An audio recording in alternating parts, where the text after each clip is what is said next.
សួស្តីបងតាខាងហាងបងហ្នឹងមានលក់ជាប្រភេទរទេះរុញអីខ្លះដែរសម្រាប់ខាងខ្ញុំគឺយើងមានលក់រទេះរុញច្រើនប្រភេទរហូតដល់50ប្រភេទ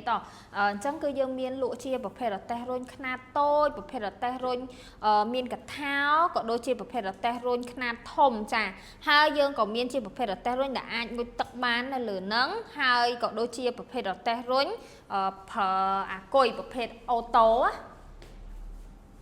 ចាបងចុះសម្រាប់ភ្ញៀវដែលគាត់នៅតាមខេត្តសេវាដឹកជញ្ជូនមិនដែរបងសម្រាប់ភ្ញៀវនៅតាមខេត្តគឺយើងធ្វើការដឹកជញ្ជូន free 25ខេត្តក្រុងហ្មងជូនគាត់តែម្ដង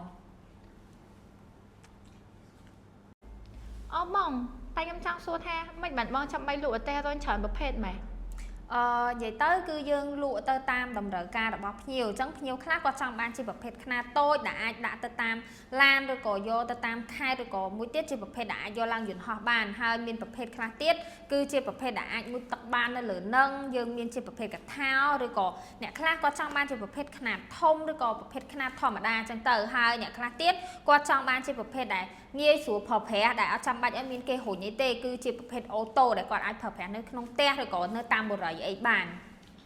ចុះបងសម្រាប់អតិថិជនដែលគាត់ទិញរទេះពីខាងបងហើយចុះបើសិនជាវាមានខូចអញ្ចឹងបងមានជាគ្រឿងបន្លាស់ដោះដូរអត់ចាកន្លែងហ្នឹងគឺជាចំណុចពិសេសរបស់ហាងយើងខ្ញុំអញ្ចឹងសម្រាប់ហាងយើងខ្ញុំរាល់រទេះដែលគាត់ទិញទៅខូចគឺយើងមានលក់គ្រឿងបន្លាស់ជូនហើយយើងមានជួសជុលប្រភេទតាមអតេះអញ្ចឹងប្រភេទអតេះខ្លះគឺយើងមានធានា6ខែហើយប្រភេទអតេះខ្លះទៀតយើងមានធានារហូតដល់1ឆ្នាំ